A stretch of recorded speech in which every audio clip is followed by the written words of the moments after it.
नहेम्या अध्याय 1 हखल्याचा पुत्र नहेम्या याचा वृत्तांत। 20व्या वर्षी किस्लेव महिन्यात मी शूशन राजवाड्यात होतो। तेव्हा हनानी नावाचा माझा एक बांधव आणि इतर काही लोक यहुदातून आले। बंदिवासातून सुटलेल्यापैकी जे यहुदी शेष राहिले होते त्यांच्याविषयी व यरुशलेमेविषयी त्याचकडे मी पुसतपास केला। त्यांनी मला सांगितले, बंदिवासातले जे अवशिष्ट लोक त्या प्रांतात राहिले ते मोठ्या दुर्दशेत असून त्यांची अप्रतिष्ठा होत आहे। यरुशलेमेचा तटही पडला आहे व त्याच्या वेशी आग लावून जाळून टाकले आहेत। हे ऐकताच मी खाली बसून रडू लागलो आणि बरेच दिवसपर्यंत विलाप करीत राहिलो। मी उपास करून स्वर्गीच्या देवाची प्रार्थना केली की, हे स्वर्गीच्या देवा परमेश्वरा, हे थोर व भयावह देवा, तुझ्यावर प्रीती करणारे व तुझ्या आज्ञा पाळणारे यांच्या संबंधाने तू आपला करार पाळितोस व त्याचवर करुणा करीतोस। तुझे सेवक इस्रायल लोक यांच्यासाठी मी तुझा दास या समयी रात्रंदिवस प्रार्थना करीत आहे। ती कान देऊन ऐक व डोळे उघडून पहा। आम्ही इस्रायल लोकांनी तुझ्याविरुद्ध पातके केली आहेत, ती मी कबूल करीतो। मी व माझ्या बापाच्या घराण्याने पातक केले आहे। आम्ही तुझ्यासमोर अतिशयित दुर्वर्तन केले आहे आणि तू आपला सेवक मोशे यास विहित केलेल्या आज्ञा, नियम व निर्णय आम्ही पाळिले नाहीत। तू आपला सेवक मोशे यास जे सांगितले होते त्याचे स्मरण कर, ते हे की तुम्ही पातक केल्यास मी तुम्हास राष्ट्रांमध्ये विखरीन, पण तुम्ही मजकडे वळला व माझ्या आज्ञा मानून त्याप्रमाणे चालला तर तुमचे परागंदा झालेले लोक दिगंती असले तरी तेथून त्यास एकवट करून मी आपल्या नामाच्या निवासार्थ निवडलेल्या स्थानी आणीन। पहा, हे तुझे सेवक व तुझे लोक आहेत, त्यास तू आपल्या महासामर्थ्याने व प्रबल हस्ताने सोडविले आहे। हे प्रभू, मी विनवणी करीतो की तू आपल्या ह्या सेवकाच्या प्रार्थनेकडे व जे तुझे सेवक तुझ्या नामाचे भय बाळगण्यास उत्सुक आहेत त्यांच्या प्रार्थनेकडे कान दे। तुझ्या सेवकास आज यश दे आणि ह्या मनुष्याची त्याचवर कृपादृष्टी होईल असे कर। ह्यावेळी मी राजाचा प्यालेबरदार होतो। नहेम्या अध्याय 2 अर्थहशस्त राजाच्या कारकिर्दीच्या 20व्या वर्षी निसान महिन्यात राजापुढे द्राक्षारस ठेविलेला होता, तो मी उचलून राजास दिला। यापूर्वी मी कधीही त्याजसमोर खिन्न दिसलो नव्हतो। राजा मला म्हणाला, तू आजारी नसून तुझे तोंड का उतरले आहे? तुझ्या मनाला काहीतरी खेद होत असला पाहिजे। तेव्हा मी फार भ्यालो। मी राजास म्हणालो, महाराज चिरायू होवोत। माझ्या वाडवडिलांच्या कबरा जेथे आहेत ते नगर उजाड पडले आहे, त्याच्या वेशी अग्नीने जळून गेल्या आहेत, तर माझे तोंड का उतरावयाचे नाही? राजाने मला विचारिले, तुझी विनंती काय आहे? तेव्हा मी स्वर्गीच्या देवाची प्रार्थना करून राजास म्हटले, महाराजांची मर्जी असली आणि आपण आपल्या दासावर प्रसन्न असला तर यहुदा देशी माझ्या पूर्वजांच्या कबरा असलेल्या नगरास मला पाठवा, म्हणजे मी ते बांधीन। राजाजवळ राणी बसली असता तो मला म्हणाला, तुझ्या प्रवासास किती दिवस लागतील व तू केव्हा परत येशील? नंतर मला पाठविण्याचे राजाच्या मर्जीस आले व मी मुदत ठरवून त्यास कळविली। मग मी राजास म्हणालो, महाराजांच्या मर्जीस आल्यास मी यहुदा देशी पोहोचेपर्यंत महानदाच्या पश्चिमेकडील प्रदेशातून जाऊ देण्याविषयी तेथल्या अधिपतींच्या नावावर मला पत्रे द्यावी आणि महाराजांच्या जंगलाचा अधिपती आसाफ यास असे पत्र द्यावे की, मंदिराच्या गढीच्या दरवाजांसाठी, तुळ्या काढण्यासाठी, शहराच्या कोटासाठी आणि मी जाऊन राहीन त्या घरासाठी त्याने मला लाकडे द्यावी. माझ्या देवाचा वरदहस्त मजवर होता म्हणून राजाने माझी मागणी मान्य केली.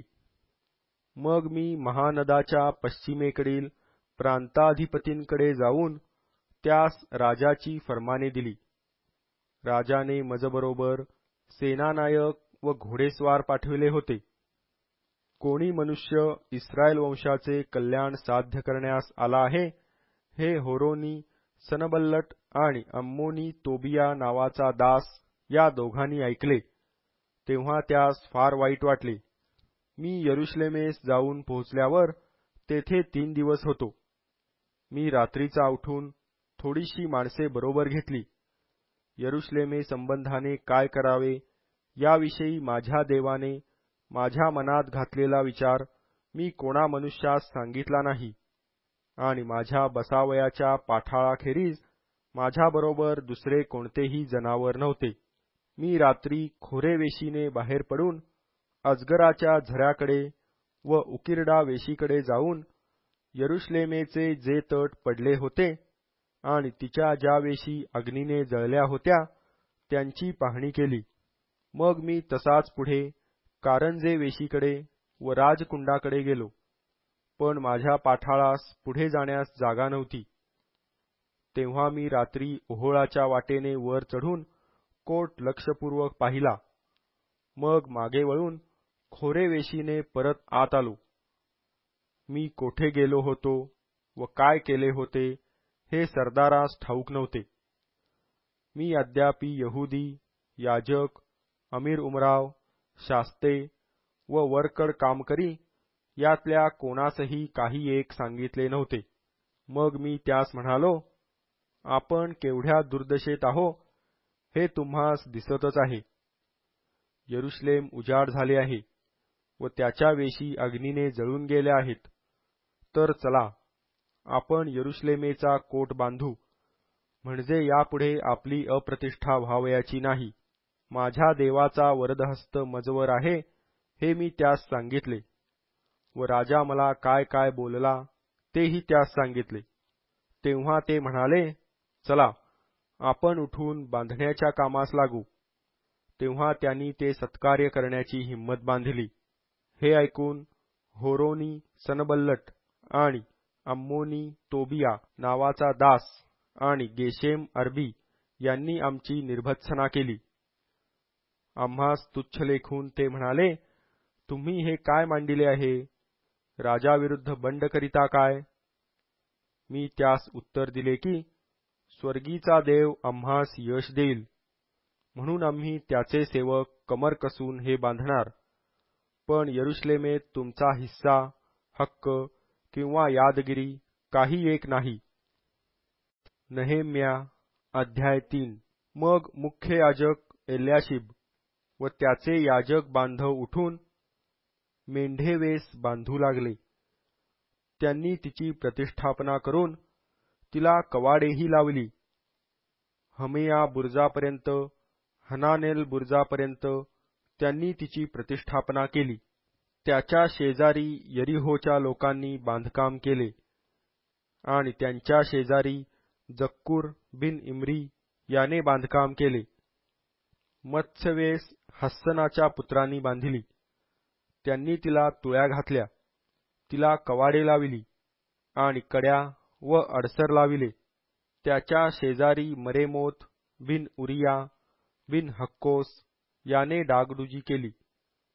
त्याच्या शेजारी मशुल्लाम बिन बरेख्या बिन मशेजबेल याने डागडुजी केली. त्याच्या शेजारी सादोक बिन बाना याने डागडुजी केली. त्याच्या शेजारी तकोवाकरांनी डागडुजी केली. पण त्यांच्या महाजनांनी आपल्या मानेवर आपल्या प्रभूच्या कामाचे जू घेतले नाही. जुन्या वेशीची डागडुजी यहोयादा बिन पासेहा व मशुल्लाम बिन बसोदया यांनी करून तिला तुळ्या घातल्या, तिला कवाडे लाविली आणि कड्या व आडसर लाविले. त्यांच्या शेजारी मलत्या गिबोनी व यादोन मेरोनोथी यांनी आणि गिबोन व मिस्पा येथील जे लोक महानदाच्या पश्चिमेकडील प्रांतांच्या अधिपतीच्या सत्तेखाली होते त्यांनी डागडुजी केली. त्यांच्या शेजारी सोनारांपैकी उज्जीएल बिन हरहया याने डागडुजी केली. त्याच्या शेजारी गांध्यांपैकी हनन्या याने डागडुजी केली. त्यांनी रुंद कोटापर्यंत यरुश्लेमेची मजबूती केली. त्याच्या शेजारी यरुश्लेम जिल्ह्याच्या अर्ध्या भागाचा अधिकारी रफाया बिन हूर याने डागडुजी केली. त्याच्या शेजारी यदाया बिन हरुमफ याने आपल्या घरासमोरच्या तटाची डागडुजी केली. त्याच्या शेजारी हत्तुश बिन हशबन्या याने डागडुजी केली. मलकिया बिन हरिम आणि हशुब बिन पहतमवाब यांनी दुसऱ्या एका भागाची व भट्टी बुर्जाची डागडुजी केली. त्याच्या शेजारी यरुश्लेम जिल्ह्याच्या अर्ध्या भागाचा अधिकारी शल्लूम बिन हल्लोहेश व त्याच्या कन्या यांनी डागडुजी केली. खोरेवेशीची डागडुजी हानून व जानोहेकरांनी केली. त्यांनी ती बांधून तिला कवाडे, कड्या व अडसर लाविले. तसेच उकिरडावेशीपर्यंत 1000 हात कोट बांधिला. उकिरडावेशीची डागडुजी बेत हक्करेम जिल्ह्याचा अधिकारी मलकिया बिन वेखाब याने केली. त्याने ती बांधून तिला कवाडे, कड्या व अडसर लाविले. झरावेशीची डागडुजी मिस्पा जिल्ह्याचा अधिकारी शल्लून बिन कोलहोजे याने केली. तसेच त्याने ती बांधून तिला छप्पर केले व कवाडे, कड्या व अडसर लाविले. तसेच त्याने दावीदपुराहून उतरण्याच्या जिन्यापर्यंत राजाच्या बागेजवळील शेलह तळ्याचा कोट बांधिला. त्याच्या शेजारी बेत सूर जिल्ह्याच्या अर्ध्या भागाचा अधिकारी नहेम्या बिन अजबुक याने डागडुजी केली. ती त्याने दाविदाच्या थडग्यांसमोर तेथे केलेल्या तळ्यापर्यंत वीरगृह नामक ठिकाणापर्यंत केली. त्याच्या शेजारी लेव्यांपैकी रहूम बिन बानी याने डागडुजी केली. त्याच्या जवळच कैला जिल्ह्याच्या अर्ध्या भागाचा अधिकारी हशब्या याने आपल्या जिल्ह्यातर्फे डागडुजी केली. त्याच्या शेजारी त्यांच्या भाऊबंदांपैकी कैला जिल्ह्याच्या दुसऱ्या अर्ध्या भागाचा अधिकारी बवई बिन हेनादाद याने डागडुजी केली. त्याच्या शेजारी दुसऱ्या एका भागी जेथे कोट वळसा घेतो व शस्त्रागाराकडे जाण्याची चढण लागते तेथे मिस्पाचा अधिकारी एजेर बिन येशुवा याने डागडुजी केली. त्याच्या शेजारी कोट वळसा घेतो तेथून मुख्य याजक एल्याशिब याच्या घराच्या दारापर्यंत बारूक बिन जब्बई याने आस्थेने दुसऱ्या एका भागाची डागडुजी केली. त्याच्या शेजारी एल्याशिबाच्या घराच्या दारापासून एल्याशिबाच्या घराच्या शेवटापर्यंत मेरेमोत बिन उरिया बिन हक्कोस याने दुसऱ्या एका भागाची डागडुजी केली. त्याच्या शेजारी तळवटीत राहणारे याजक यांनी डागडुजी केली. त्यांच्या शेजारी बन्यामीन व हशुब यांनी आपल्या घरासमोरच्या भागाची डागडुजी केली. त्यांच्या शेजारी अजऱ्या बिन मासेया बिन अनन्या याने आपल्या घरानजीक डागडुजी केली. त्याच्या शेजारी अजऱ्याच्या घरापासून कोट वळसा घेतो तेथवर व कोपऱ्यापर्यंत बिन्नुई बिन हेनादाद याने दुसऱ्या एका भागाची डागडुजी केली. कोट वळसा घेतो त्यासमोर गारद्यांच्या अंगणाजवळ राजमंदिराबाहेर असलेल्या उंच बुरुजाची डागडुजी पलाल बिन उजई याने केली. त्याच्या शेजारी पदाय बिन परोश याने डागडुजी केली. नथिनिम हे ओफेलात पूर्वेकडल्या पाणीवेशीसमोर व पुढे आलेल्या बुरुजापर्यंत राहत होते. पदायाच्या शेजारी पुढे आलेल्या मोठ्या बुरुजासमोर ओफेलच्या कोटापर्यंत तकोवाकरांनी डागडुजी केली. घोडेवेशीपासून याजकांनी आपापल्या घरांपुढे डागडुजी केली. त्यांच्या शेजारी सादोक बिन इम्मेर याने आपल्या घरापुढल्या भागाची डागडुजी केली. त्याच्या शेजारी पूर्ववेशीचा द्वारपाळ शमाया बिन शखन्या याने डागडुजी केली. त्याच्या शेजारी हनन्या बिन शलेम्या आणि साल्फाचा 6वा पुत्र हनून यांनी दुसऱ्या एका भागाची डागडुजी केली. त्याच्या शेजारी मशुल्लाम बिन बरेख्या याने आपल्या कोठडीपुढे डागडुजी केली. त्याच्या शेजारी सोनारांपैकी मलकिया याने नथिनिम व व्यापारी यांच्या घरापर्यंत सभावेशीसमोर कोपऱ्यावरच्या कोठीपर्यंत डागडुजी केली. कोपऱ्यावरच्या कोठीपासून मेंढेवेशीपर्यंत सोनारांनी व व्यापाऱ्यांनी डागडुजी केली. नेहेम्या अध्याय 4. आम्ही कोट बांधित होतो हे सनबल्लटाने ऐकले तेव्हा त्यास मोठा क्रोध आला व तो यहुदी लोकांचा उपहास करू लागला. तो आपले बांधव व शोमरोनचे सैन्य यांच्यासमोर म्हणाला, हे दुर्बळ यहुदी काय करणार? ते तटबंदी करणार काय? ते यज्ञ करणार काय? ते एका दिवसात सर्व काम आटोपणार काय? आज खाल्लेले पाषाण मातीच्या ढिगारातून निवडून घेऊन ते पुन्हा कामास लावण्याजोगे करीतील काय? त्याच्याजवळ अम्मोनी तोबिया होता. तो म्हणाला, ते जे बांधकाम करीत आहेत त्यावर एखादा कोल्हा चढला तरी तो त्यांचा कोट पाडून टाकील. हे आमच्या देवा, ऐक, आमचा धिक्कार होत आहे. ते निर्भत्सना करीत आहेत, ती त्यांच्या शिरी उलट आण. बंदिवासाच्या देशी त्यांची लूट होऊ दे. त्यांच्या अधर्मावर झाकण घालू नको. त्यांची पातके तुझपुढून पुसून जाऊ नयेत, कारण त्यांनी कोट बांधणाऱ्यांसमोर तुला संताप आणला आहे. ह्या प्रकारे आम्ही सर्वांनी कोट बांधण्याचे काम चालविले. तो कोट निम्मा तयार झाला, कारण लोक अगदी मन लावून काम करीत होते. यरुश्लेमेचा कोट बांधण्याचे काम झपाट्याने चालले आहे. त्यातली खिंडारे बुजू लागली आहेत, असे सनबल्लट, तोबिया, अरबी, अम्मोनी व अशदोदी यांनी ऐकले तेव्हा त्यास मनस्वी क्रोध आला. त्या सर्वांनी असा एकोपा केला की आपण जाऊन यरुश्लेमेबरोबर लढू व तेथे धांदल उडवून देऊ. पण आम्ही आमच्या देवाची प्रार्थना केली आणि त्यांच्या भीतीने त्यांच्यावर अहोरात्र पाळत ठेविली. यहुदी लोक म्हणू लागले की भारवाहकांची शक्ती क्षीण झाली आहे व अजून खच फार पडला आहे, तेव्हा आमच्याने हा कोट बांधवणार नाही. आमचे शत्रू म्हणाले, आम्ही त्यांच्यामध्ये शिरून त्यास मारून टाकू व त्यांचे काम बंद पाडीपर्यंत त्यांना काही कळावयाचे नाही की दिसावयाचे नाही.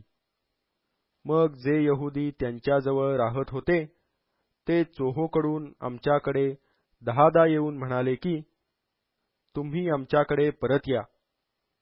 या कारणास्तव लोकांच्या हाती तरवारी, बर्चा व धनुष्ये देऊन कोटाच्या मागे अगदी खालच्या खुल्या ठिकाणी त्यांच्या घराण्यांप्रमाणे मी त्यास बसविले.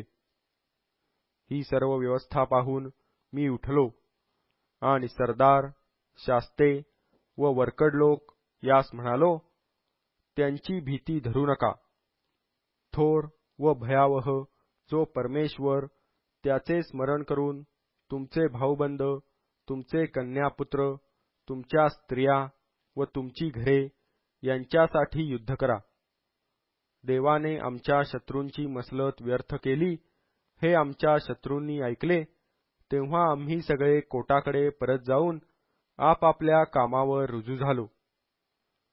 त्या दिवसापासून माझे अर्धे सेवक कामास लागत व अर्धे भाले, ढाली, धनुष्ये, चिलखते धारण करीत आणि यहुदाच्या सर्व घराण्यांमागे त्यांचे सरदार उभे असत. कोट बांधणारे व भारवाहक एका हाताने काम करीत व दुसऱ्या हातात शस्त्रे धारण करीत. बांधकाम करणारे आपल्या कमरेस तलवार लावून काम करीत. रणशिंग वाजविणारा माझ्याजवळ असे. मी सरदारास, शास्त्यास व वरकड लोकास सांगून ठेविले होते की हे काम मोठे व विस्तृत असून कोटावर काम करीत असता आपण एकमेकांपासून दूर असतो. तर रणशिंगाचा शब्द जेथे ऐकू येईल तेथे तुम्ही आमच्याकडे एकत्र व्हा. आपला देव आपल्यातर्फे लढेल. या प्रकारे आम्ही काम करू लागलो. त्यांच्यातले अर्धे लोक पहाटेपासून तारे दिसू लागत तोपर्यंत भाले घेऊन उभे असत. त्या समयी लोकास मी हेही सांगितले होते की प्रत्येक मनुष्याने आपल्या दासासह यरुश्लेमेच्या आतच रात्रीचे बिऱ्हाडास राहावे, म्हणजे ते रात्री आमची रखवाली करीतील आणि दिवसा काम करीतील. मी आपले कपडे उतरीत नसे. तसेच माझे भाऊबंद, माझे चाकर आणि माझ्या मागून चालणारे गार्दी कोणीही आपले कपडे उतरीत नसत. ते सर्व आपापली शस्त्रे हाती घेऊन पाण्याला जात. नहेम्या अध्याय 5. तेव्हा लोकांनी व त्यांच्या स्त्रियांनी आपल्या यहुदी भाऊबंदांविरुद्ध मोठी ओरड केली. कित्येक म्हणू लागले की आम्ही आमचे पुत्र व कन्या मिळून बहुत जण आहोत, म्हणून आमचे पोट भरण्यास पुरे इतके अन्न आम्हास खावयास मिळाले पाहिजे. कित्येक म्हणू लागले की अन्न मिळावे म्हणून महागाईमुळे आम्ही आमची शेते, द्राक्षाचे मळे व घरे गहाण ठेवली आहेत. दुसरे कित्येक म्हणू लागले की राजाचा कर भरण्यासाठी आमच्या शेतांवर व द्राक्षांच्या मळ्यांवर आम्ही पैसा काढिला आहे. वस्तुतः आमची शरीरे आमच्या भाऊबंदांच्या शरीरासारखीच आहेत व आमची मुलेबाळे त्यांच्या मुलाबाळांसारखीच आहेत. पहा, आम्ही आपले पुत्र व कन्या ह्यांना दास्य करण्यासाठी गुलामगिरीत ठेविले आहे. आमच्या काही कन्या दासी होऊन राहिल्या आहेत. त्यास सोडविण्याची आमच्यात काही ताकद राहिली नाही, कारण आमची शेते व द्राक्षांचे मळे दुसऱ्यांच्या हाती गेले आहेत. ही त्यांची भाषणे व ओरड ऐकून मला क्रोध आला. मग मी आपल्या मनात विचार करून सरदार व शास्ते याशी वाद करून म्हणालो की तुम्ही आपल्या बांधवांकडून वाढीदिढी घेता. मग मी त्यांच्याविरुद्ध एक मोठी सभा भरविली. मी त्यास म्हटले की जे आपले यहुदी भाऊबंद परराष्ट्रास विकले गेले होते त्यांची आम्ही शक्त्यनुसार सोडवणूक केली. पण तुम्ही आपल्या भाऊबंदांची विक्री चालविली आहे काय? त्यांना तुम्ही आम्हास विकणार काय? हे ऐकून ते स्तब्ध राहिले. त्यांनी चकार शब्दही काढिला नाही. मी आणखी म्हणालो, तुम्ही जे करीत आहात ते ठीक नव्हे. आपले शत्रू जे विदेशी लोक त्यांच्यामध्ये आपली अपकीर्ती होत आहे, म्हणून तुम्ही आपल्या देवाचे भय धरून चालू नये काय? तसेच मी, माझे बांधव व माझे सेवक असे आम्ही त्यास पैसा व धान्य वाढीदिढीने देतो. आपण हा वाढीदिढीचा व्यवहार सोडिला पाहिजे. तर आजच्या आज कसेही करून त्यांची शेते, त्यांचे द्राक्षाचे मळे, त्यांची जैतूनवने, त्यांची घरेदारे त्यास परत द्या. तसेच पैसे, अन्न, नवा द्राक्षारस व तेल यांचा जो शतांश तुम्ही त्यांच्यापासून काढीत असता तो तुम्ही त्यास परत द्या. तेव्हा ते म्हणाले, आम्ही त्यास ती परत देतो. आम्ही त्यांच्यापासून काही मागणार नाही. तू म्हणतोस त्याप्रमाणे आम्ही करीतो. मग मी याजकास बोलावून आणून आम्ही याप्रमाणे करू अशी शपथ त्यांच्याकडून घेवविली. यावर मी आपला पदर झटकून म्हणालो, जो कोणी या वचनाप्रमाणे करावयाचा नाही त्यास परमेश्वर त्याच्या घरातून व त्याच्या उद्योगावरून झटकून टाकील. याप्रमाणे तो झटकला जाऊन खंक होईल. तेव्हा सर्व मंडळीने म्हटले, आमेन, व त्यांनी परमेश्वराचे स्तवन केले. लोकांनी या आपल्या वचनाप्रमाणे केले. यहुदा देशात मला त्यांचा अधिपती नेमिले, तेव्हापासून म्हणजे अर्थहशस्त राजाच्या कारकिर्दीच्या 20व्या वर्षापासून 32व्या वर्षापर्यंत 12 वर्षे मी व माझे भाऊबंद यांनी माझ्या अधिपत्याच्या वेतनाचे अन्न खाल्ले नाही. माझ्या पूर्वीचे अधिपती प्रजेवर बोजा लादीत व त्यांच्यापासून भाकरी, द्राक्षारस घेऊन आणखी 40 शेकेल चांदी घेत असत. त्यांचे सेवक देखील लोकांवर अधिकार गाजवीत, पण मी तसे केले नाही, कारण मला देवाचे भय होते. मग मी कोटाचे काम नेटाने चालविले. आमच्या लोकांनी काही जमीन विकत घेतली नाही. माझे सर्व सेवक कामासाठी तेथे एकवट झाले होते. 150 यहुदी व शास्ते आणि आमच्या भोवतालच्या राष्ट्रातले जे लोक आम्हाकडे येत तेही माझ्या पंक्तीला असत. दररोज 1 बैल व 6 चांगली मेंढरे शिजवीत आणि माझ्यासाठी पाखरे तयार करीत, आणि दर 10 दिवसांनी सर्व जातीचा द्राक्षारसही मेजावर येत असे. तरी मी अधिपतीच्या वेतनाचे अन्न सेविले नाही, कारण लोकांवर कामाचा बोजा फार मोठा होता. हे माझ्या देवा, जे काही मी या देशाच्या लोकांसाठी केले त्याचे तू स्मरण करून माझे बरे कर. नेहेम्या अध्याय 6. मी कोट बांधण्याचे संपविले आणि कोटाला कोठे तूटफूट राहू दिली नाही. वेशीचे दरवाजे मात्र अद्यापि लाविले नव्हते. हे सनबल्लट, तोबिया, गेशेम अरबी व आमचे वरकड शत्रू यांनी ऐकले. तेव्हा सनबल्लट व गेशेम यांनी मला सांगून पाठविले की, चल, आपण ओनोच्या मैदानातील एखाद्या खेड्यात एकमेकास भेटू. पण मला काहीतरी दगा करण्याचा त्यांचा मनसुबा होता. हे पाहून मी जासूद पाठवून त्यास कळविले की, मी मोठ्या कामात गुंतलो आहे. मला येण्याला सवड नाही. मी काम सोडून तुम्हाकडे का यावे, काम का बंद पाडावे. त्यांनी 4 वेळा माझ्याकडे हाच निरोप पाठविला आणि मीही त्यास असेच उत्तर दिले. 5व्या वेळी सनबल्लटाने आपल्या चाकराच्या हाती खुली चिठ्ठी देऊन माझ्याकडे पाठविले. त्या चिठ्ठीत असे लिहिले होते की, निरनिराळ्या राष्ट्रात अशी बातमी उठली आहे आणि गेशेमही असेच म्हणत आहे की, तुझा व यहुदी लोकांचा बंड करण्याचा विचार आहे, म्हणून तू हा कोट बांधित आहेस. या अफवेवरून असे दिसते की तू त्यांचा राजा होऊ पाहत आहेस. तू यहुदा देशात राजा आहेस असे स्वतःविषयी यरुशलेमेत जाहीर करावे, म्हणून तू संदेष्टेही नेमिले आहेत. हे वर्तमान राजाच्या कानी जाणार. ह्याकरिता आता आपण एकत्र जमून वाटाघाट करू.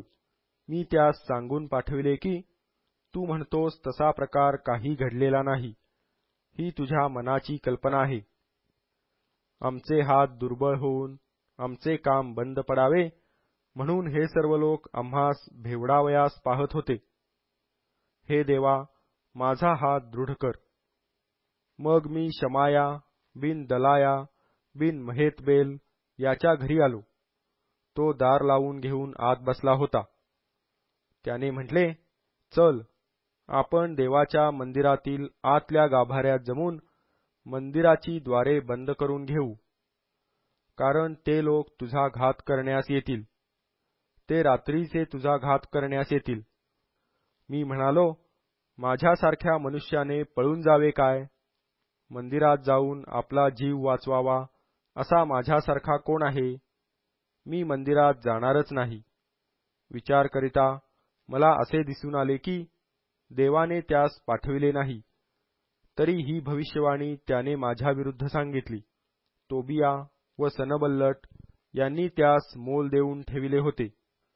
मी घाबरावे व असले काम करून पापी ठरावे आणि माझी अपकीर्ती पसरण्यास त्याला काही निमित्त सापडावे, म्हणून त्यास त्यांनी मोल देऊन ठेविले होते. हे माझ्या देवा, तोबिया, सनबल्लट, नोवद्या संदेष्टी आणि वरकड संदेष्टे मला घाबरवू पाहत होते, त्या सर्वांची ही कृती ध्यानात ठेव. अलूल महिन्याच्या 25व्या दिवशी, म्हणजे 52 दिवसांच्या आत कोट बांधून झाला.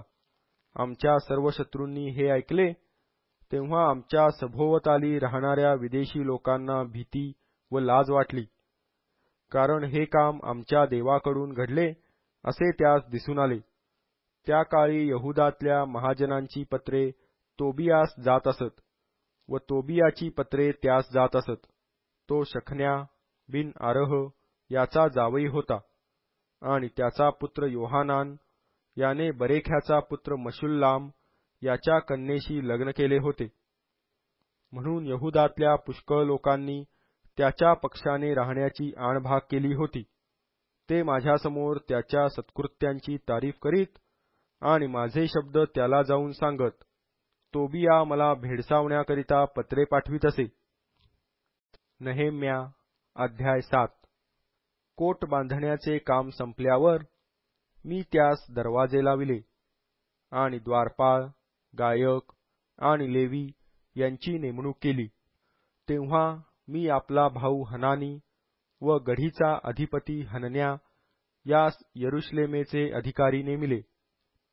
हा हनन्या इमानी असून इतर पुष्कळ लोकांहून देवाचे भय विशेष बाळगीत असे. मी त्यास सांगितले, उन्हाचा ताप होईपर्यंत यरुशलेमेच्या वेशी उघडू नयेत. लोक काम करीत असता वेशीचे दरवाजे लावून त्यास अडसर घालावे. यरुशलेमकरांचे पहारे नेमावे आणि प्रत्येकाने आपापल्या घरासमोर पहारा करावा. नगर विस्तीर्ण व मोठे होते, पण त्यात लोक थोडे असून अद्यापि घरे बांधिली नव्हती. सरदार, शास्ते व इतर लोक जमा करून त्यांची वंशावळीप्रमाणे गणती करावी असे माझ्या देवाने माझ्या मनात घातले. जे प्रथम यरुशलेमेत आले होते त्यांच्या वंशावळीची वही मला सापडली व त्यात हे लिहिलेले सापडले. बाबेलच्या नबुखदनेस्सर राजाने जे लोक धरून नेले होते त्यातले त्या मुलखात राहत होते ते लोक बंधमुक्त होऊन यरुशलेमेस व यहुदातील आपापल्या नगरात परत गेले. ते हे: येशुवा, नेहेम्या, अजर्या, राम्या, नहमानी, मर्दखै, बिलशान, मिस्पेरेत, बिगवाई, नहूम व बाना. जे जरुब्बाबेलाबरोबर आले ते हेच. इस्रायल लोकातल्या मनुष्यांची संख्या ही होती.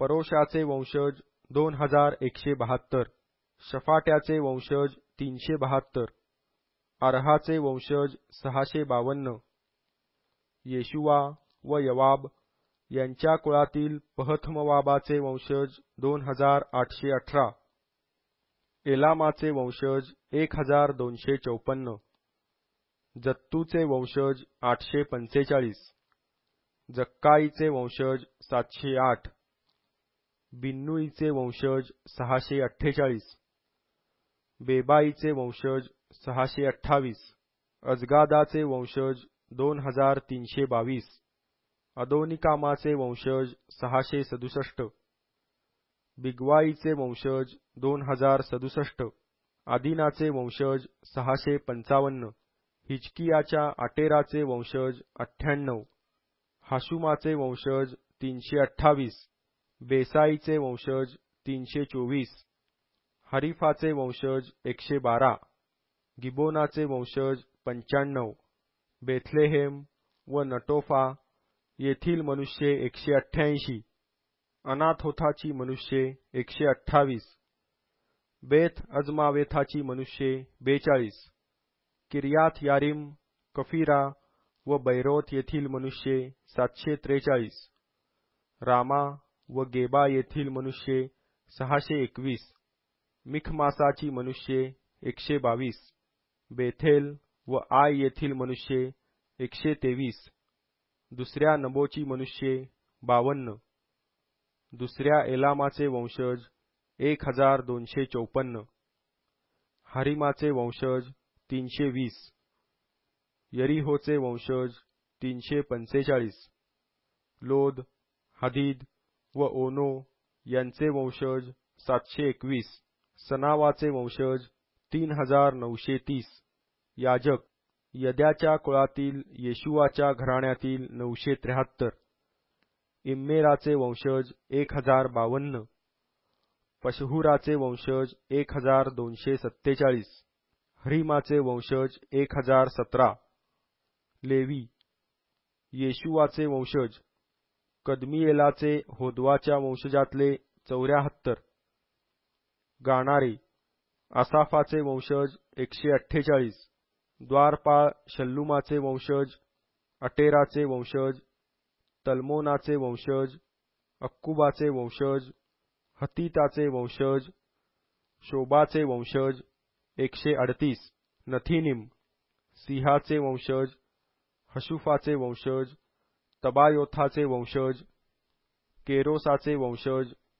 सियाचे वंशज, पादोनाचे वंशज, लबोनाचे वंशज, हगाबाचे वंशज, सलमाईचे वंशज, हनानाचे वंशज, गिद्देलाचे वंशज, गहाराचे वंशज, रायाचे वंशज, रसीनाचे वंशज, नकोदाचे वंशज, गज्जामाचे वंशज, उज्जाचे वंशज, पासेहाचे वंशज, बेसईचे वंशज, मौनिमाचे वंशज, नफुशेसिमाचे वंशज, बकबुकाचे वंशज, हकुफाचे वंशज, हरहुर्राचे वंशज, बसलिथाचे वंशज, महिदाचे वंशज, हर्षाचे वंशज, बरकोसाचे वंशज, सिसराचे वंशज, तामहाचे वंशज, नसीहाचे वंशज, हतीफाचे वंशज, शल्मोनाच्या चाकरांचे वंशज, सोताईचे वंशज,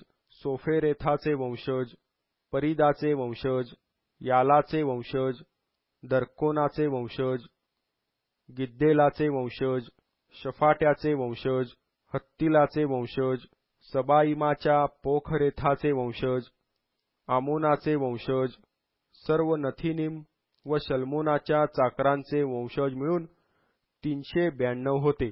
तेल मेलह, तेल हर्षा, करूब, अद्दोन व इम्मेर येथून जे वर आले ते हेच. पण ते इस्रायलांपैकी होते की नव्हते याविषयी त्यांना आपापले पितृकुळ व आपापली वंशावळी दाखविता आली नाही. दलायाचे वंशज, तोबियाचे वंशज, नकोदाचे वंशज 642, याजकांपैकी हबायाचे वंशज, हक्कोसाचे वंशज व बर्जिल्ल्याचे वंशज. या बर्जिल्ल्याने गिलादी बर्जिल्य याच्या कन्यांपैकी एकीशी लग्न केले आणि त्याचे नाव घेतले. यांनी आपले वंशावळीचे पत्र इतर वंशावळ्यांच्या पत्रात धुंडून पाहिले, पण ते सापडले नाही, म्हणून ते अशुद्ध ठरून त्यास याजकपदाच्या यादीतून काढून टाकले. तिर्षाथा प्रांताधिपती याने त्यास सांगितले की उरीम व थुम्मीम धारण करणारा याजक उभा राहीपर्यंत तुम्ही कोणी परमपवित्र वस्तू खाऊ नयेत. साऱ्या मंडळीतले लोक मिळून 42,360 भरले. त्याखेरीज त्यांच्या 7,337 दासदासी व 245 गाणारे व गाणारणी होत्या. त्यांचे घोडे 736, खेचरे 245, उंट 435 व गाढवे 6,720 एवढी होती. पितृकुळांच्या प्रमुखांपैकी काहींनी या कार्यास मदत केली. तिर्षाथाने 1000 दारिक सोने, 50 कटोरे व 530 याजकीय वस्त्रे एवढी खजिन्यात पावती केली.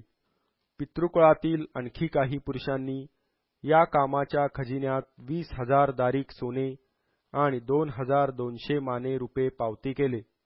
वरकड लोकांनी 20,000 दारिक सोने, 2,000 माने रुपये आणि 67 याजकीय वस्त्रे पावती केली. या प्रकारे याजक, लेवी, द्वारपाळ, गायक व इतर काही लोक, नथीनिम व सर्व इस्रायल आपापल्या नगरात राहू लागले. नेहेम्या अध्याय 8. 7वा महिना आला तेव्हा सर्व इस्रायल आपापल्या नगरात होते. मग ते सर्व लोक एकचित्त होऊन पाणी वेशीजवळच्या चौकात एकत्र जमले व एज्रा शास्त्री यास म्हणाले, परमेश्वराने इस्रायल लोकास विहित केलेला नियमशास्त्राचा मोशेकृत ग्रंथ घेऊन या. तेव्हा मंडळीतील स्त्री पुरुषांपुढे व ज्यास ऐकून समजण्याचे सामर्थ्य होते त्या सर्वांपुढे एज्रा याजकाने तो धर्मग्रंथ आणला. त्यातील वचने त्याने पहाटपासून 2 प्रहरपर्यंत पाणी वेशी समोरच्या चौकात स्त्री पुरुषांपुढे व ज्यास ऐकून समजण्याचे सामर्थ्य होते त्यांच्यापुढे वाचली. आणि सर्व लोकांनी नियमशास्त्राचा ग्रंथ कान देऊन ऐकला. लोकांनी मुद्दाम केलेल्या एका लाकडी पीठावर एज्रा शास्त्री उभा राहिला व त्याच्याजवळ उजवीकडे मतिथ्य, शेमा, अनाया, उरिया, हिल्किया व मासेया हे उभे राहिले व त्याच्या डावीकडे पदाया, मिशाएल, मलखिया, हाशुम, हशबद्दाना, जखर्या व मशुल्लाम हे उभे राहिले. एज्राने उभे राहून तो ग्रंथ उघडिला. तेव्हा एज्रा सर्वांस दिसला, कारण तो सर्वाहून उंच ठिकाणी उभा होता. त्याने तो ग्रंथ उघडिला तेव्हा सर्व लोक उभे राहिले. मग एज्राने देवाधिदेव परमेश्वर याचा धन्यवाद केला व सर्व लोकांनी आपले हात वर करून आमेन, आमेन असे म्हटले आणि आपली डोकी लववून व आपली मुखे भूमीकडे करून परमेश्वरास प्रणाम केला.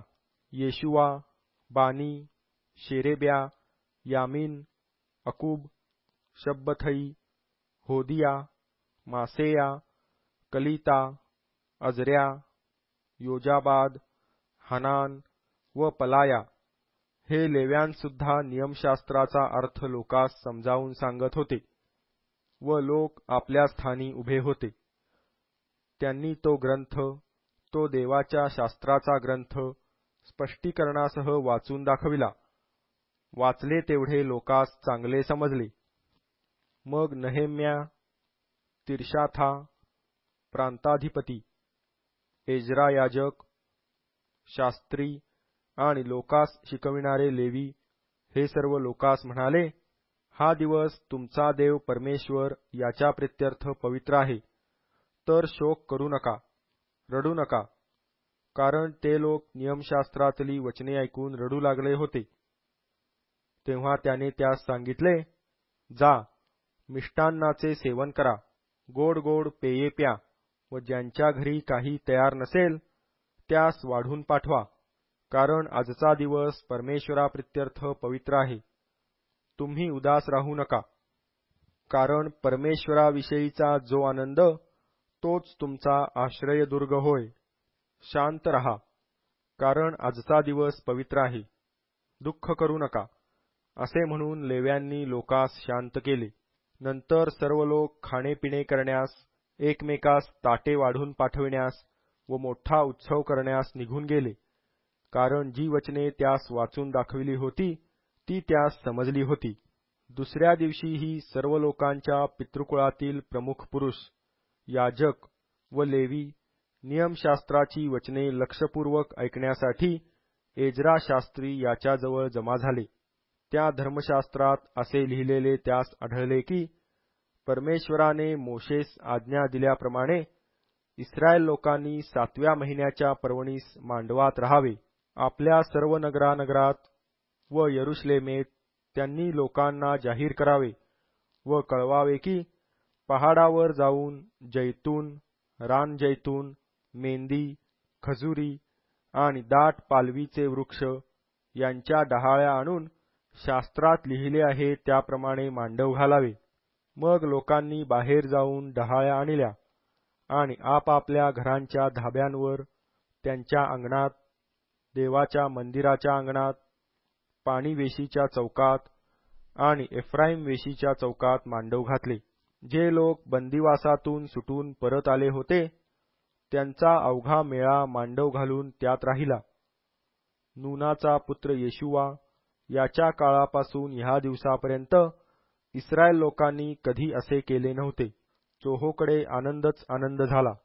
पहिल्या दिवसापासून शेवटल्या दिवसापर्यंत एज्रा देवाच्या नियमशास्त्राचा ग्रंथ नित्य वाची.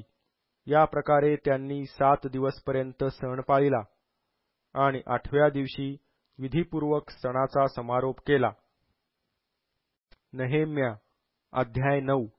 याच महिन्याच्या 24व्या दिवशी इस्रायल लोक उपास करून गोणताट पांघरून व डोक्यात धूळ घालून एकवट झाले. इस्रायल वंशातील लोक विदेशांपासून निराळे झाले आणि उभे राहून त्यांनी आपली पातके आणि आपल्या पूर्वजांचे अपराध कबूल केले.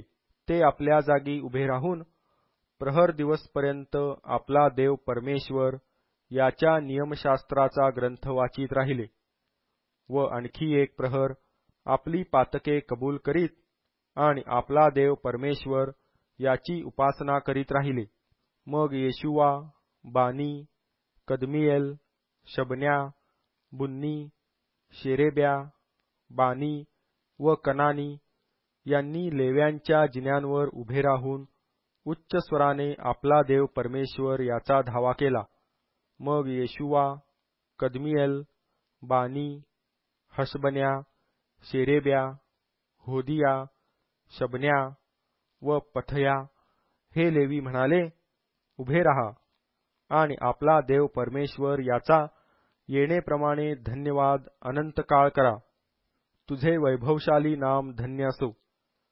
ते सर्व धन्यवाद व स्तवन या पलीकडे आहे. तूच एक परमेश्वर आहेस.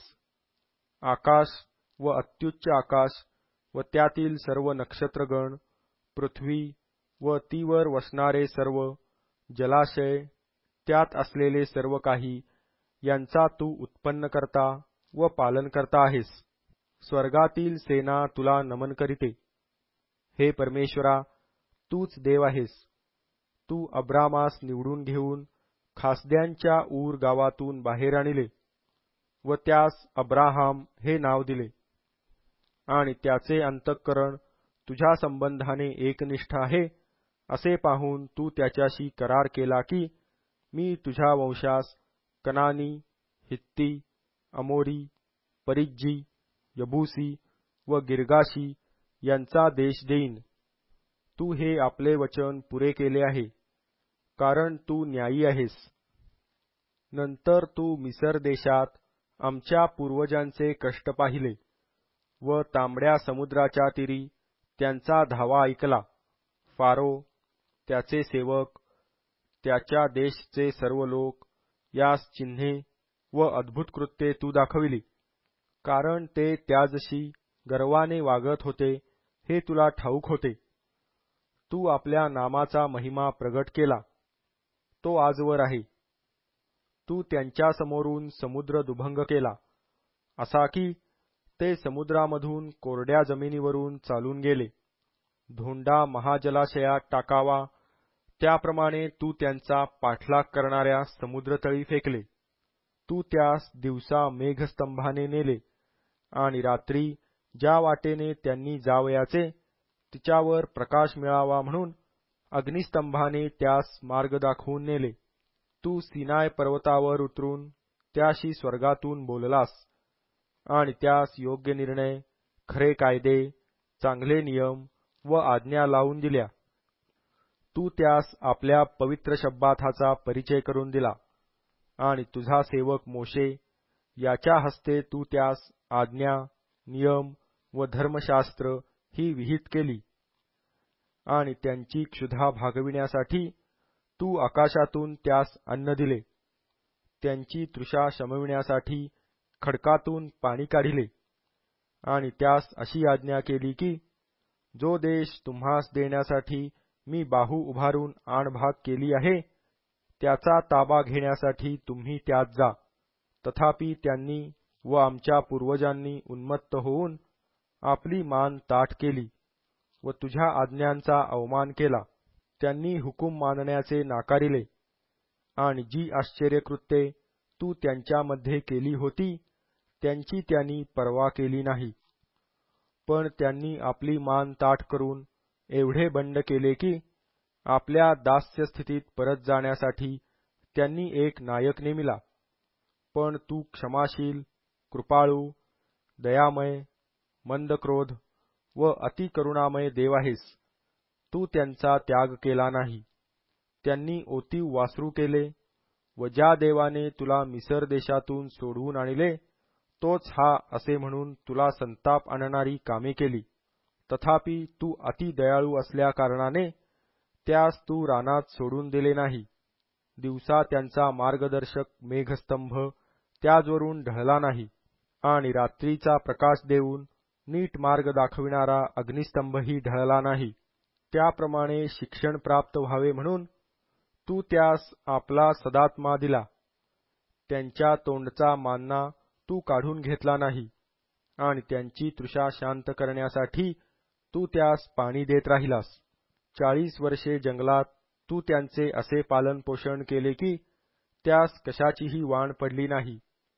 त्यांची वस्त्रे जीर्ण झाली नाहीत, त्यांच्या पायास सूज आली नाही.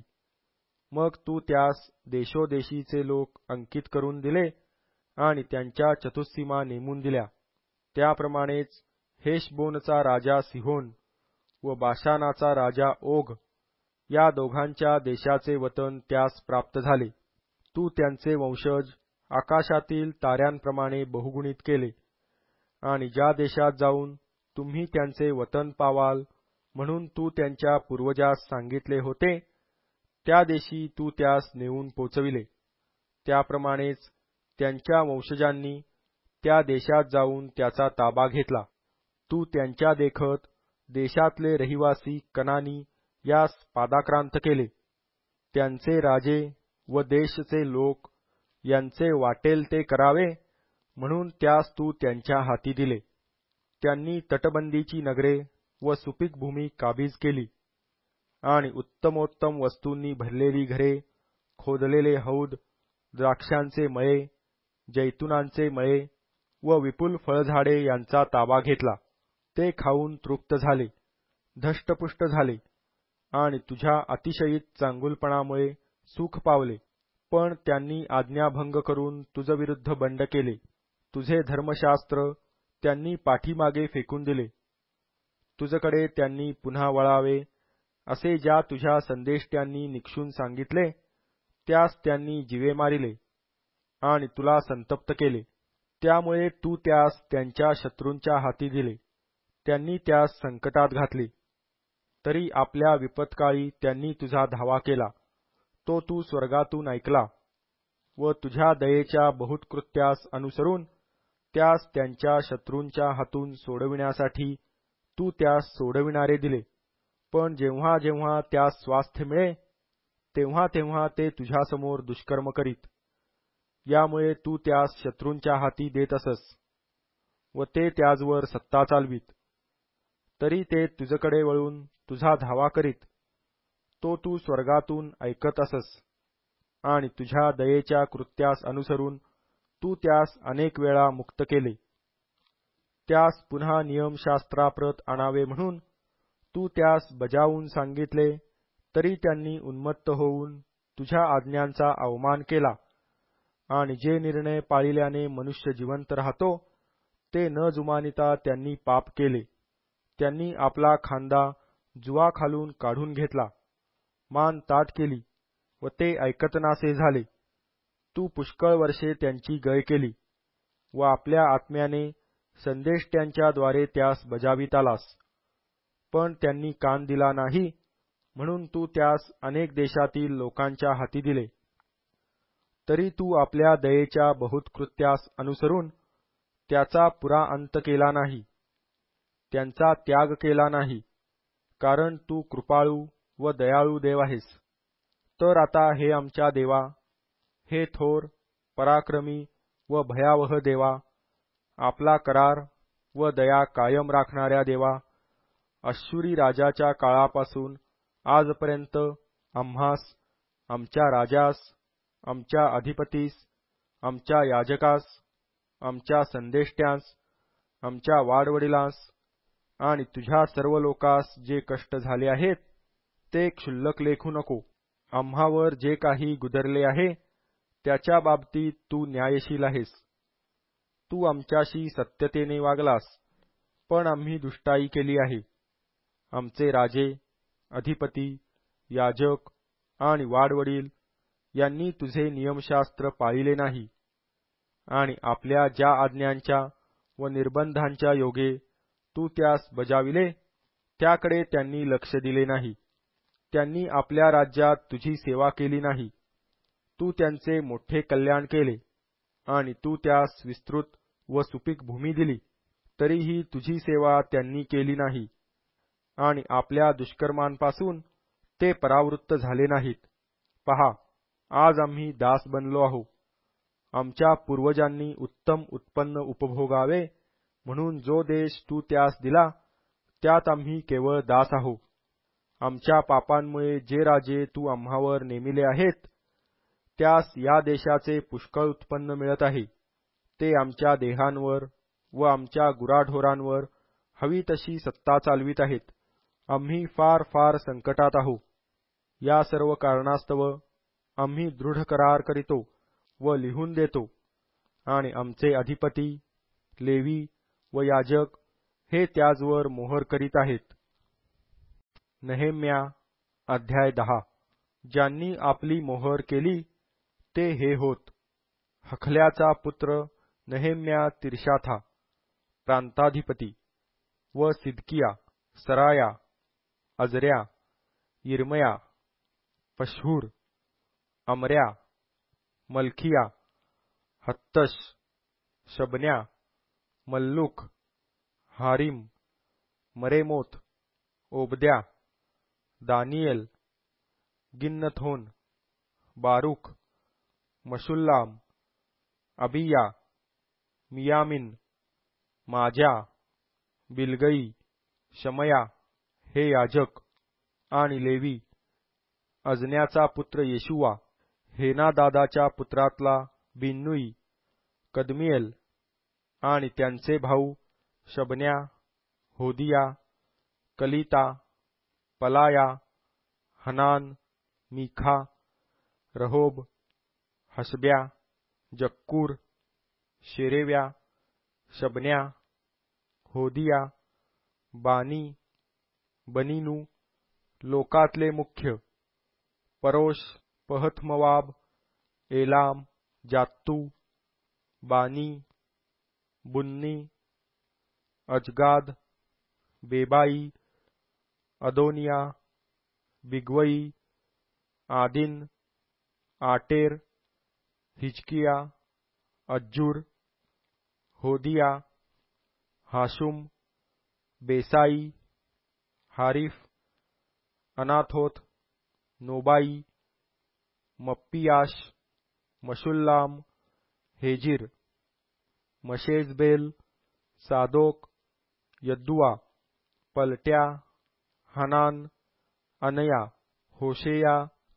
हनन्या, हशुब, हल्लीहेश, पिल्हा, शोबेक, रहूम, हशबना, मासेया, अहिया, हनान, अनान, मल्लूक, हारिम व बाना. अवशिष्ट लोकांनी म्हणजे याजक, लेवी, द्वारपाळ, गायक व नथिनीम यांनी आणि देवाचे धर्मशास्त्र पाळावयासाठी देशोदेशीच्या लोकातून जे वेगळे झाले होते त्या सर्वांनी ज्यास अक्कल व समजूत होती अशा आपल्या स्त्रिया, पुत्र व कन्या यासह आपले भाऊबंद व महाजन यांच्याशी एकचित्त होऊन आणभाग केली की जे नियमशास्त्र देवाचा सेवक मोशे याच्याद्वारे देण्यात आले त्याप्रमाणे आम्ही वर्तू आणि आमचा प्रभू परमेश्वर याच्या सर्व आज्ञा, निर्णय व नियम लक्षपूर्वक पाळू. असे न केल्यास आम्हास शाप लागो. आम्ही आमच्या मुली या देशातल्या लोकास देणार नाही व त्यांच्या मुली आमच्या मुलास करणार नाही. या देशच्या लोकांनी शब्बाथ दिवशी एखादी वस्तू अथवा अन्नसामग्री विकावयास आणली तर आम्ही ती त्यांच्याकडून शब्बाथ दिवशी किंवा एखाद्या पवित्र दिवशी विकत घेणार नाही. 7व्या वर्षी आमची जमीन आम्ही पडीत ठेवू आणि लोकांकडचे कर्ज वसूल करणे असेल ते सोडून देऊ. याशिवाय आम्ही असा एक नियम घालून ठेवितो की आम्ही आपल्या देवाच्या मंदिरातील उपासनेसाठी प्रत्येकी 1/3 शेकेल दरवर्षी द्यावा. समर्पित भाकरी, नित्याचे अन्नार्पण, नित्याचे होमार्पण आणि शब्बात, चंद्रदर्शन आणि नेमिलेले सण या संबंधाची बलिदाने आणि पवित्र वस्तू, इस्रायलांच्या प्रायश्चित्तासाठी पापार्पणे या सर्वांसाठी आमच्या देवाच्या मंदिराच्या कामी लागणारा खर्च आम्ही द्यावा. मग याजक, लेवी व इतर एकंदर लोक अशा आम्ही सर्वांनी पुढील कार्यांसाठी चिठ्ठ्या टाकिल्या. म्हणजे नियमशास्त्रात लिहिल्याप्रमाणे आमचा देव परमेश्वर याच्या वेदीवर जाळण्यासाठी आपल्या पितृकुळांप्रमाणे वर्षानुवर्ष नियमित समयी आपल्या देवाच्या मंदिरात लाकडाची अर्पणे आणावी. आपापल्या जमिनीचा प्रथम उपज व निरनिराळ्या वृक्षांची प्रथम फळे वर्षानुवर्ष परमेश्वराच्या मंदिरी आणावी आणि नियमशास्त्रात लिहिल्याप्रमाणे आपले प्रथम जन्मलेले पुत्र तसेच आपल्या गुराढोरांचे व शेरडा मेंढरांचे प्रथम जन्मलेले हे सर्व आमच्या देवाच्या मंदिरात सेवा करणाऱ्या याजकांकडे घेऊन यावे आणि आपल्या मळलेल्या पिठाचा पहिला उंडा, समर्पित अंशाची अर्पणे, सर्व प्रकारच्या झाडांची फळे, द्राक्षारस व तेल ही याजकांकडे देवाच्या मंदिराच्या कोठड्यात आणावी आणि आपल्या जमिनीच्या उत्पन्नाचा दशमांश लेव्यांकडे न्यावा. कारण लेवी सर्व नगरातून आमच्या शेतीच्या उत्पन्नाचा दशमांश घेत असतात. लेवी दशमांश घेतील तेव्हा त्यांच्याबरोबर अहरोनाच्या वंशातला कोणी याजक असावा आणि लेव्यांनी दशमांशाचा दशमांश आमच्या देवाच्या मंदिराच्या कोठड्यात म्हणजे भांडारात पोचता करावा.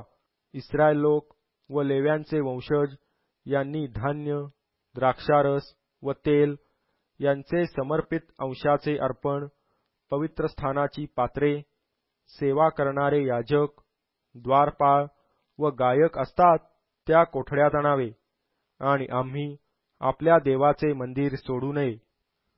नहेम्या अध्याय 11. लोकांचे अधिपती यरुश्लेमेत राहत असत. वरकड लोकांपैकी 10तल्या एकाने पवित्र नगर यरुश्लेम येथे राहावे आणि 9 जणांनी इतर नगरात वस्ती करावी हे ठरविण्यासाठी त्यांनी चिठ्ठ्या टाकिल्या. जे स्वसंतोषाने यरुश्लेमेत राहण्यास कबूल झाले त्या सर्वांस लोकांनी धन्य म्हटले. यरुश्लेमेत राहणारे प्रांतांचे प्रमुख हेच होत. पण इस्रायल लोक, याजक लेवी, नथीनिम व शल्मोनाच्या सेवकांचे वंशज यरुश्लेमेत व यहुदातील आपापल्या नगरात व वतनात राहत होते.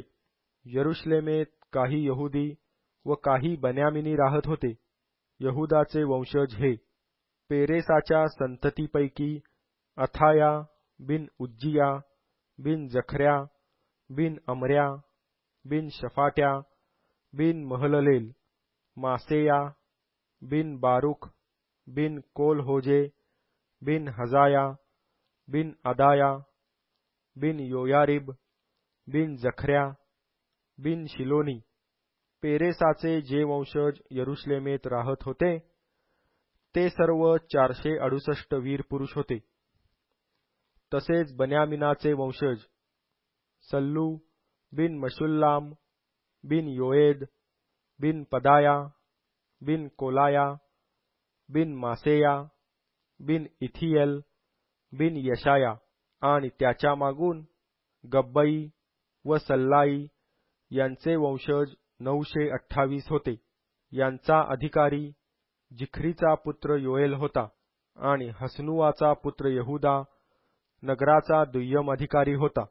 याजकातले यद्या बिन योयारिब व याखीन सराया बिन हिल्किया बिन मशुल्लाम बिन सादोक बिन मरायोत बिन अहिटूब हा देवमंदिराचा अधिकारी होता, आणि त्यांचे जे भाऊबंद मंदिरातले काम करीत ते 822 होते. अदाया बिन यहोराम बिन पलल्या बिन अस्सी बिन जखऱ्या बिन पशहूर बिन मल्किया आणि त्याचे भाऊबंद पितृकुळांचे प्रमुख 242, आणि अमशसई बिन अजरेल बिन अहजई बिन मशिल्लेमोत बिन इम्मेर आणि त्यांचे भाऊबंद 128 बलवान वीर, आणि त्यांचा अधिकारी हगदोलिमाचा पुत्र जब्दिएल हा होता. आणि लेव्यातले शमया बिन हशुब बिन अजरिकाम बिन हशव्या बिन बुन्नी आणि लेव्यांच्या मुख्यांपैकी शब्बथई व योजाबाद हे देवाच्या मंदिराच्या बाहेरच्या कामावर होते, आणि प्रार्थनेच्या वेळी ईशोपकार स्मरण आरंभिण्याच्या कामी मत्तन्या बिन मिखा बिन जब्दी बिन आसाफ हा मुख्य होता, व बकबुक्या आपल्या भाऊबंदातला दुसरा होता, आणि अब्दा बिन शम्मुआ बिन गालाल बिन यदुथून हाही होता. पवित्र नगरातले सर्व लेवी 284 होते. द्वारपाळ अक्कूब व तलमोन आणि दरवाजे राखणारे त्यांचे भाऊबंद 172 होते. वरकड इस्रायल लोक, याजक व लेवी यहुदाच्या सर्व नगरात आपापल्या वतनात होते, पण नथीनिम ओफेलात राहत. सिहा व गिश्पा हे नथीनिमावर नेमिले होते. उज्जी बिन बानी बिन हशब्या बिन मत्तन्या बिन मिखा हा यरुशलेमेतल्या लेव्यांचा अधिकारी होता. आसाफाच्या वंशातले जे गाणारे ते देवाच्या मंदिरातील कामावर होते, कारण त्यांच्या संबंधाने राजाची आज्ञा होती व रोजच्या जरुरीप्रमाणे गाणाऱ्यांची व्यवस्था ठरली होती. यहुदाचा पुत्र जेरह याच्या वंशजातला मशेजबेल याचा पुत्र पथया लोकासंबंधाच्या सर्व गोष्टींच्या बाबतीत राजाच्या हाताशी होता.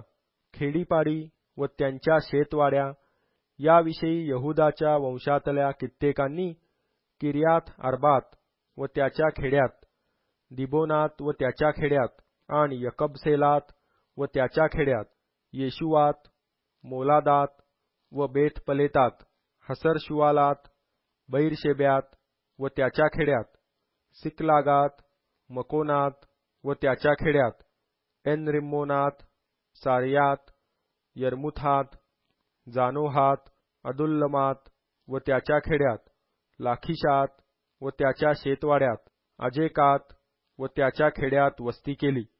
त्यांनी बैरशेबापासून हिन्नोमाच्या खोऱ्यापर्यंत वस्ती केली.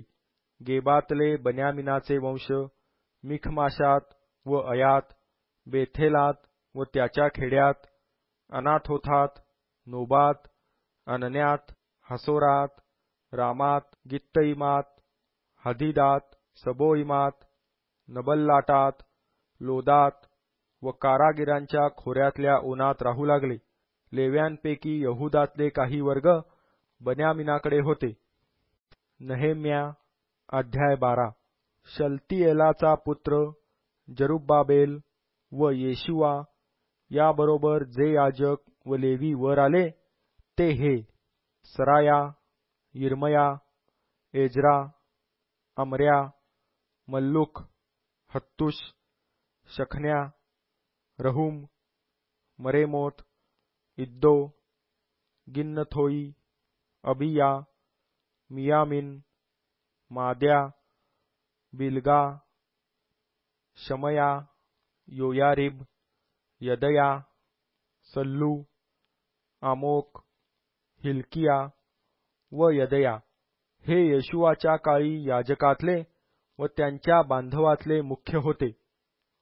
लेवी येशुआ, बिन्नुई, कदमिएल, शेरेब्या, यहुदा, मतन्या व त्याचे भाऊबंद स्तुती गायनांच्या कामावर होते, आणि त्यांचे भाऊबंद बकबुक्या व उन्नो त्याचबरोबर पहाऱ्यावर होते. येशुआस योयाकीम झाला. योयाकिमाला एल्याशिब झाला, एल्याशिबाला योयादा झाला, योयादास योनाथान झाला व योनाथानास यद्दवा झाला. योयाकिमाच्या काळी याजक पितृकुळातले मुख्य होते.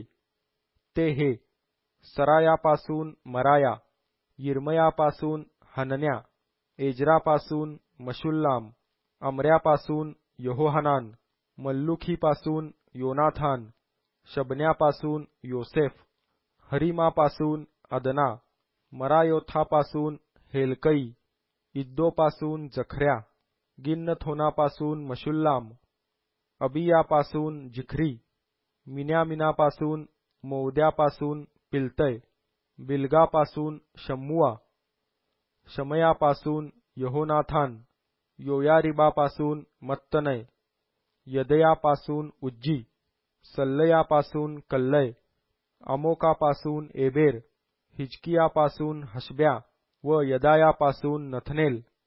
एल्याशिब, योयादा, योहानान व यद्दवा यांच्या काळी लेवी आणि दारयावेश पारसाच्या कारकिर्दीतले याजक हे त्यांच्या पितृकुळांचे मुख्य होते.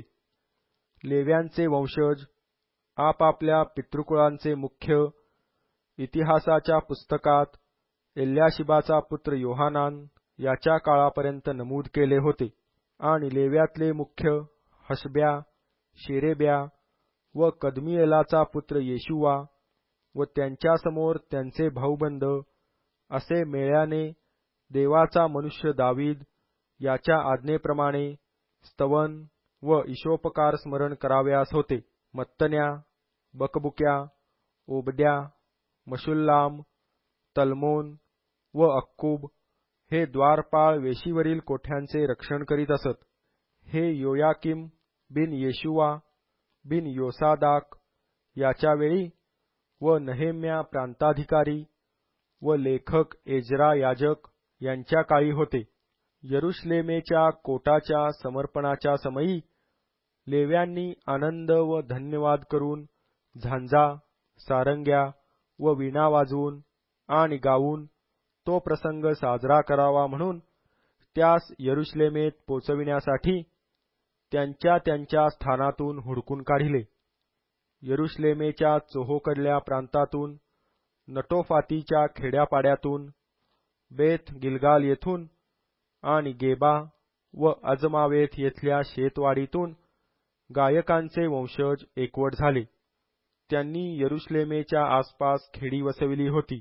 मग याजक व लेवी यांनी स्वतःस शुचिर्भूत करून लोकांची, वेशींची व कोटाची शुद्धी केली. मी यहुदाच्या सरदारास कोटावर चढविले आणि त्यांच्या 2 टोळ्या केल्या. त्या स्तोत्रे गात मिरवीत चालल्या. त्यांची एक टोळी दक्षिण दिशेने म्हणजे केरवेशीकडे चालली आणि तिच्या मागून होशया, यहुदाचे अर्धे अधिकारी, अजऱ्या, एजरा, मशुल्लाम, यहुदा, बन्यामीन, शमया, यिर्मया व कित्येक याजकांचे पुत्र करणे घेऊन चालले.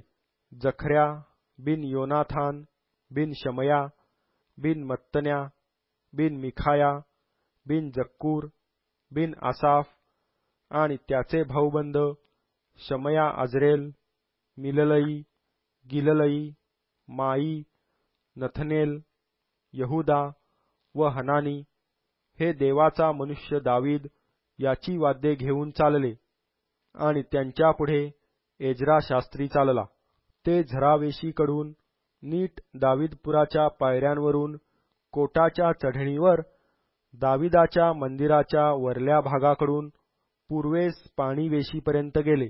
स्तोत्रे म्हणणारी व मिरवत जाणारी दुसरी टोळी त्यास मिळावयास पुढे चालली आणि तिच्या मागून मी व अर्धे लोक कोटावरील भट्टी बुरुजावरून रुंद कोटापर्यंत आणि एफ्राईम वेशीपासून जुन्या वेशीवरून मत्स्यवेस, हनानेल बुरुज व हमया बुरुज यावरून मेंढे वेशीपर्यंत गेलो. गारद्यांच्या वेशीत ते जाऊन उभे राहिले. अशा स्तोत्रे म्हणणाऱ्या 2 टोळ्या देवाच्या मंदिरात उभ्या राहिल्या. मी व मजबरोबर अर्धे अधिपतीही उभे राहिले.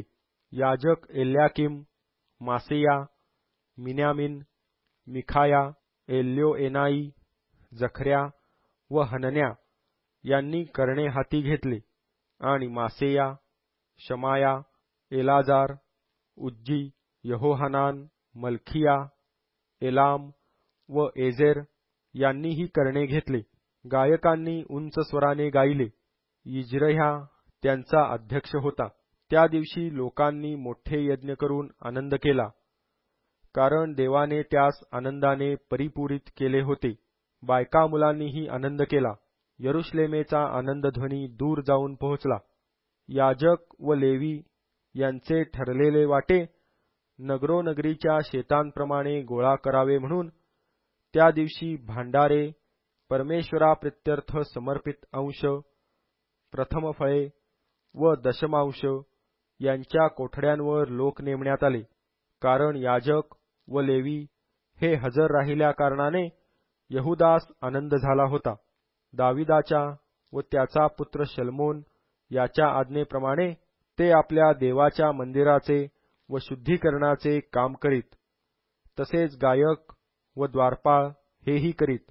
प्राचीन काळी म्हणजे दावीद व आसाफ यांच्या काळी एक मुख्य गायक व देवाची स्तुतिस्तोत्रे यांची योजना केली होती. जरुब्बाबेल व नहेम्या यांच्या काळी सर्व इस्रायल लोक गायकास व द्वारपाळास दर दिवसाचा शिधा देत असत. ते लेव्यांचे वाटे काढून ठेवीत आणि लेवी अहरोनाच्या वंशजांचे वाटे काढून ठेवीत. नहेम्या अध्याय 13. त्या दिवशी मोशेचा ग्रंथ लोकास वाचून दाखविण्यात आला. त्यात हे लिहिलेले आढळले की अम्मोनी अथवा मोवाबी यास देवाच्या मंडळीत येण्यास मनाई आहे, कारण ते अन्नपाणी घेऊन इस्रायल लोकास सामोरे आले नाहीत, पण उलट शाप द्यावा म्हणून बलामास त्यांनी दक्षिणा देऊन बोलाविले. तरी आमच्या देवाने त्या शापाचा आशीर्वाद केला. नियमशास्त्राचे हे वचन ऐकून त्यांनी इस्रायलातून मिश्र समुदाय निराळा केला. यापूर्वी एल्याशिब याजक, जो देवाच्या कोठड्यांचा रक्षक असून तोबियाचा आप्त होता, त्याने तोबियासाठी एक मोठी कोठडी तयार केली होती. त्या कोठडीत पूर्वी अन्नबलीची सामग्री, ऊद, पात्रे आणि लेवी, गायक व द्वारपाळ यास शास्त्राज्ञेप्रमाणे देण्याचे धान्य, द्राक्षारस व तेल यांचे दशमांश व याजकास द्यावयाची समर्पित अंशांची अर्पणे ही ठेवीत असत. एवढा सगळा वेळ मी यरुशलेमेत राहत नव्हतो. बाबेलचा राजा अर्थहशस्त याच्या कारकिर्दीच्या 32व्या वर्षी मी त्याजकडे गेलो आणि मग काही दिवसांनी मी राजाकडे रजा मागितली. नंतर मी यरुशलेमेस आलो, तेव्हा एल्याशिबाने तोबियासाठी देवाच्या मंदिराच्या अंगणात एक कोठडी तयार केली आहे, ही गैर गोष्ट मला कळली. मला त्याचे फार वाईट वाटून मी तोबियाचा सगळा संसार कोठडीबाहेर फेकून दिला. मग माझ्या आज्ञेवरून त्यांनी त्या कोठड्या शुद्ध केल्या व मी देवाच्या मंदिराची पात्रे, अन्नबलीची सामग्री व ऊद ही पुन्हा त्यात ठेविली. मला आणखी असे कळले की लेव्यास मुशाहिरा न मिळाल्यामुळे कामावरले लेवी व गायक आपापल्या शेतावर पळून गेले होते. मग मी अधिपतींशी वाद करून म्हणालो की लोकांनी देवाचे मंदिर का सोडून दिले आहे. नंतर मी त्यास एकवट करून त्यांच्या पूर्वीच्या ठिकाणी नेमिले. मग सर्व यहुदी लोक धान्य, द्राक्षारस व तेल यांचे दशमांश भांडारात पावते करू लागले आणि मी शलेम्या याजक, सादोक शास्त्री आणि लेव्यांपैकी पदाया ह्यास भांडारावर भांडारी नेमिले. त्यांच्या हाताखाली हनान बिन जकर बिन मतन्या हा होता. हे भरवशाचे होते. त्यांच्या भाऊबंदास वाटे करून देण्याचे काम मी त्याजकडे सोपविले. हे माझ्या देवा, या कामगिरीबद्दल माझे स्मरण ठेव. माझ्या देवाचे मंदिर व त्यातील उपासना या संबंधाने चांगली कामे मी केली आहेत, ती पुसून टाकू नको. त्या काळी यहुदात काही लोक शब्बात दिवशी द्राक्षकुंडात द्राक्षे तुडवीत असलेले माझ्या दृष्टीस पडले. ते धान्याच्या पेंढ्या आणून गाढवांवर लादीत. त्याप्रमाणेच द्राक्षारस, द्राक्षे, अंजीर व इतर पदार्थ यांचे बोजे शब्बात दिवशी ते यरुशलेमेत घेऊन येत. त्यांनी अन्नसामग्रीची विक्री चालवली. त्याच दिवशी त्यांची मी कान उघाडणी केली. तेथे चोरकरही राहत असत. ते मासे व नाना प्रकारचे पदार्थ आणून शब्बात दिवशी यहुदी लोक व यरुशलेमकर यास विकीत असत. मग यहुदाच्या सरदार मंडळीशी वाद करून मी म्हणालो, तुम्ही असले दुष्कर्म करून शब्बात दिवस पवित्र असा पाळीत नाही हे काय? तुमच्या वाडवडिलांनीही असेच केले ना? त्यामुळे देवाने आम्हावर व या नगरावर हे सर्व अरिष्ट आणले ना? तुम्ही शब्बात दिवस पवित्र न मानून इस्रायलावर आणखी अरिष्ट आणावयास पाहता. शब्बात सुरू होण्यापूर्वी यरुशलेमेच्या वेशींच्या आसपास अंधार पडू लागे. म्हणून मी आज्ञा केली की वेशींचे दरवाजे लावून घ्यावे आणि शब्बात संपेपर्यंत ते उघडू नयेत. शब्बात दिवशी काही एक बोजा आत आणता येऊ नये म्हणून मी आपले काही चाकर वेशीवर ठेविले.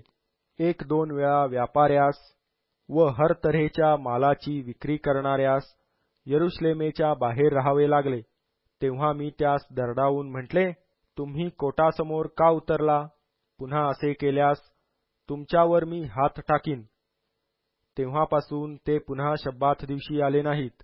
मग मी लेव्यास आज्ञा केली की शब्बात दिवस पवित्र मानून पाळावा म्हणून तुम्ही शुद्ध होऊन वेशीवर पहारा करण्यास येत जा.